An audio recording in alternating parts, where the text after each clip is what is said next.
Satyabhama Institute of Science and Technology, Chennai.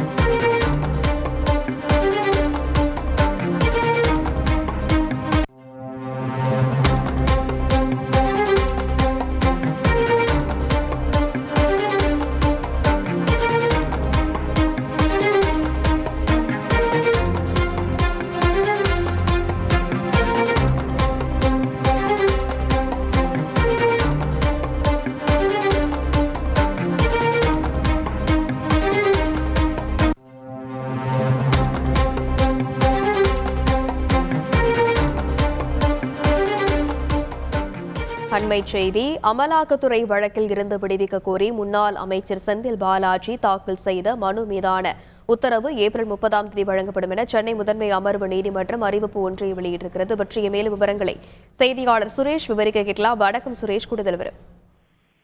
வணக்கம். சட்டவிரோத பண பரிமாற்ற தடை சட்டத்தின் கீழ் அமலாக்கத்துறை பதிவு செய்த வழக்கிலிருந்து தன்னை விடுவிக்க வேண்டும் என்ற கோரிக்கையுடன் முன்னாள் அமைச்சர் செந்தில் பாலாஜி சென்னை முதன்மை அமர்வு நீதிமன்றத்தில் மனு தாக்கல் செய்திருந்தார். அந்த மனு மீது விசாரணை முடிந்து தீர்ப்பு தள்ளி வைக்கப்பட்ட நிலையில் சில வங்கி ஆவணங்களை சுட்டிக்காட்டி வாதங்களை முன்வைக்க வேண்டியிருப்பதனால் மீண்டும் அந்த வாதங்களை முன்வைப்பதற்கு அனுமதிக்க வேண்டும் என்று செந்தில் பாலாஜி தரப்பில் ஒரு மனுவானது தாக்கல் செய்யப்பட்டது. அதே போல அந்த வங்கி ஆவணங்களை தனக்கு வழங்க வேண்டும் என்றும் கோரிக்கை விடுக்கப்பட்டது. அதை ஏற்றுக்கொண்டு அவரை நேரில் ஆஜராக செய்த சென்னை முதன்மை அமர்வு நீதிமன்றம் அந்த ஆவணங்களை அவருக்கு வழங்கியது. அந்த ஆவணத்தின் அடிப்படையில் இன்றைக்கு நீதிபதி அல்லி முன்பு இந்த வாதங்களானது மீண்டும் முன்வைக்கப்பட்டன. அப்போது செந்தில் பாலாஜி தரப்பில் ஆஜரான வழக்கறிஞர் கௌதமன் தங்களுக்கு அளிக்கப்பட்ட ஆவணத்திற்கும் நீதிமன்றத்தில் தாக்கல் செய்யப்பட்ட ஆவணங்களுக்கும் முரண்பாடுகள் உள்ளதாக சுட்டிக்காட்டினார். காசோலை, செல்லான் உள்ளிட்ட வங்கி ஆவணங்களில் தேதி, மாதம் போன்றவை திருத்தம் செய்யப்பட்டிருக்கிறதாகவும் குற்றம் சாட்டினார். அதனால் இந்த ஆவணத்தினுடைய உண்மைத்தன்மையை உறுதி செய்வதற்கு நிபுணர் குழுவின் ஆய்வுக்கோ அல்லது தடயவியல் சோதனைக்கோ உட்படுத்த வேண்டும் என்றும் அவர் கோரிக்கை விடுத்தார். அமலாக்கத்துறை தரப்பில் ஆஜரான சிறப்பு வழக்கறிஞர் ரமேஷ் ஆவணங்களில் எந்த வேறுபாடும் இல்லை, எந்த ஆவணங்களையும் திருத்தவில்லை, அசல் ஆவணங்களை வங்கிதான் வழங்கியது என்று தெரிவித்தார்.